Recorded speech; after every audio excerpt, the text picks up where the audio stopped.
बाला साहब ठाकरे ने जो हिंदुत्व का मुद्दा उठाया है वो लोगों को दिल को छू गया देश के, और अब इस देश में हिंदुत्व को बढ़ावा मिलेगा, हिंदुत्व बढ़ेगा और चुनाव भी उस मुद्दे पर हम जीत सकते हैं। उसके बाद गठबंधन की चर्चा शुरू हो गई। बाला साहब के पास बीजेपी के बड़े नेता आ गए और उनसे कहा कि हम एक साथ चुनाव लड़ेंगे। तो बाला साहब की दरिया दिली आपको मालूम है सबको। बाला साहब ने कहा ठीक है, हम सब एक मिलकर चुनाव लड़ेंगे, हिंदुत्व के वोटों का विभाजन नहीं होना चाहिए। लेकिन उस वक्त बड़े बड़े नेता थे, अटल जी थे, अडवाणी जी थे, प्रमोद जी थे, प्रमोद महाजन साहब भी उसमें बहुत बड़े रोल अदा किया था। उसके बाद ही गठबंधन हुआ। प्रमोद महाजन और गोपीनाथ राव मुंडे उस वक्त तो उनकी भूमिका बहुत महत्वपूर्ण थी, उसके बाद भी 20 साल तक। तो अभी आज के जो नए नेता है बीजेपी के, नव हिंदुत्ववादी,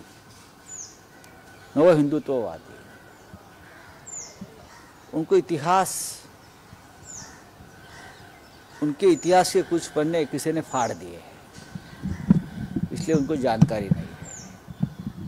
लेकिन जब वो चाहे हम समय समय पर उनको जानकारी देते रहेंगे। सर, एक आपने ट्वीट भी किया था जिस पर पूनम महाजन का रिप्लाई भी आया है कि प्रमोद महाजन जी और बाला साहब ने मिलकर हिंदुत्व के लिए गठबंधन किया तो था।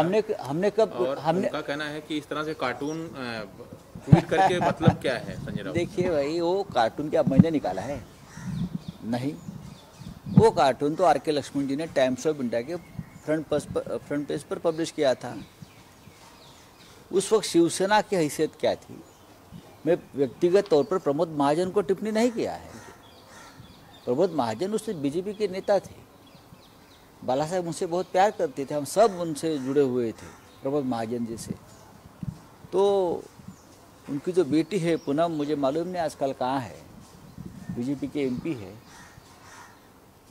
लेकिन आपने देखा होगा कि भारतीय जनता पार्टी में प्रमोद महाजन जी का परिवार हो, मुंडे जी का परिवार हो, मनोहर पर्रिकर का परिवार हो, सबको अंधेरे में ढकल दिया है।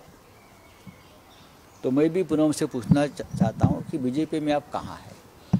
लेकिन उनका मैं व्यक्तिगत तौर पर बात नहीं लेता हूँ। अगर पूनम जी को ये बात अच्छी नहीं लगी है उनके पिताजी के बारे में, तो मैं भी अस्वस्थ हूँ, क्योंकि उस परिवार से हमारे बहुत अच्छे रिश्ते हैं। प्रशांत किशोर ने सांगितले की 2024 मध्ये भाजपला पराभूत करणारी आघाडी और क्या है?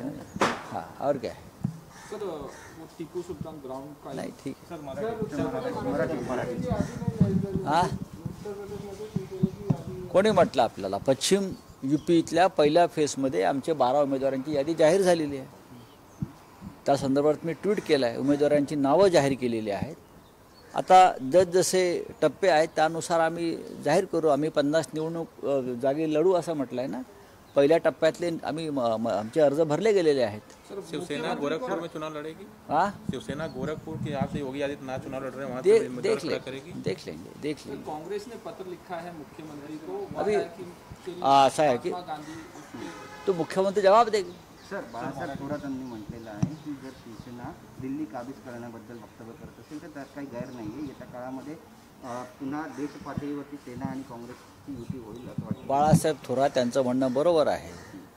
दिल्ली काबीज करणं म्हणजे सगळ्यांना एकत्र घेऊन एका नेतृत्वाखाली दिल्लीतून भारतीय जनता पक्षाचं सरकार हटवणं, याला दिल्ली काबीज करणं म्हणतो। आज दिल्ली 1-2 व्यक्तींच्या हातात आहे। दिल्लीवर देशाचं वर्चस्व पाहिजे। दिल्ली देशाची आहे, एखाद्या राजकीय पक्षाची किंवा एखाद दुसऱ्या व्यक्तीची नाही। तुम्ही ट्विट केलं होतं व्यंगचित्र, त्याच्यावर पूनम महाजनांनी प्रतिक्रिया दिली आणि नंतर तुम्ही ते ट्विट हटवलं। नाही बघा की हटवलं नाही, जिथे पोचवायचे तिकडे ते चित्र गेलं आहे आणि लोकांनी ते खूप पुढे पाठवलेलं आहे। प्रमोद महाजन हे त्या चित्रामध्ये बाळासाहेबांसमोर उभे आहेत। भारतीय जनता पक्षाच्या युतीचा तो काळ होता सुरुवातीचा काल। महाराष्ट्रातल्या भाजपा नेत्यांनी जी वक्तव्य केली शिवसेनेविषयी, ते सत्य काय होतं त्या काळात हे दाखवण्यासाठी आर के लक्ष्मण हे तटस्थ व्यंगचित्रकार होते. टाइम्स ऑफ इंडियात त्यांनी प्रसिद्ध केलेलं ते व्यंगचित्र होतं. पूनम महाजन यांना इतकं अस्वस्थ व्हायचं कारण नव्हतं. ते काही मी प्रमोदजींवरती व्यक्तिगत केलेली टीका टिप्पणी नाही. तसं असतं तर त्यावेळेलाच त्याने आक्षेप घ्यायला पाहिजे होता. 30, 35, 40 वर्षापूर्वी. अजूनही ते कार्टून लोकांच्या संदर्भात आहे, संग्रहात आहे. प्रमोद महाजन असतील, गोपीनाथराव मुंडे असतील, मनोहरराव पर्रीकर असतील, या तिन्ही कुटुंबाचा भारतीय जनता पक्षाच्या वाढीमध्ये फार मोठे योगदान आहे. पण त्यांच्या कुटुंबाची पुढली पिढी आता कुठे आहे नक्की? भारतीय जनता पक्षाशी त्यांचं नातं काय आहे हे समजून घ्यावं लागेल. सर एक बोलिए.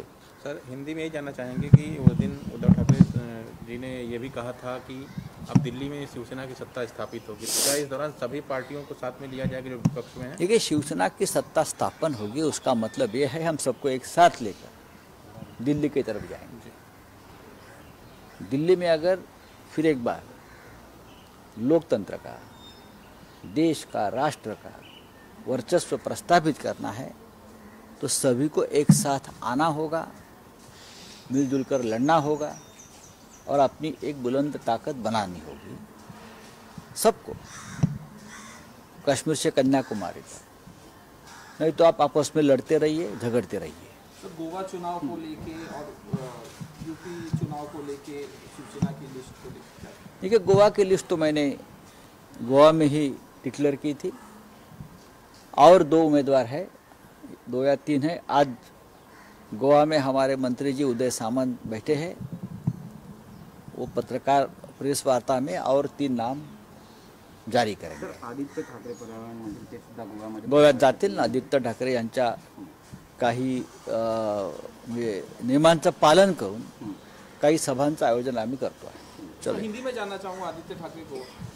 नहीं, हमने आदित्य ठाकरे जी से रिक्वेस्ट की है कि आपको गोवा में आना होगा और आदित्य जी ने ये कहा है कि हम जरूर गोवा में आएंगे और शिवसेना के लिए प्रचार करेंगे, एनसीपी के लिए प्रचार करेंगे. नियमों का पूरा पालन करके हमने एक प्रचार का काम जिम्मा हमने उठाया है. सर आज राष्ट्रीय मतदार दिवस आहे, 5 राज्यात निवडणुका आहे. कोणत्या आधारावर आणि निकषांवर मतदारांनी मत द्यावं तुम्ही काय सांगा? राष्ट्रीय मतदार दिवस आहे पण देशामध्ये चित्र असं आहे की मतदार संभ्रमात आहे. आपण दिलेलं मत नक्की त्याच पक्षाला जातंय का याच्याविषयी मतदाराच्या मनामध्ये भीती आणि संभ्रम आहे. देशभरामध्ये निवडणुकीचे निकाल काही लागले तरी लोक संशय घेतात, मतदार संशय घेतो. त्याच्यामुळे या दिवशी परत एकदा मागणी करीन की लोकांचे काही मनातले संशय आहेत मतदारांच्या ते दूर व्हायला पाहिजेत आणि पुन्हा एकदा बॅलेट पेपरवरची निवडणूक या देशात सुरू व्हावी आणि लोकांचा आपण दिलेल्या मतावरचा विश्वास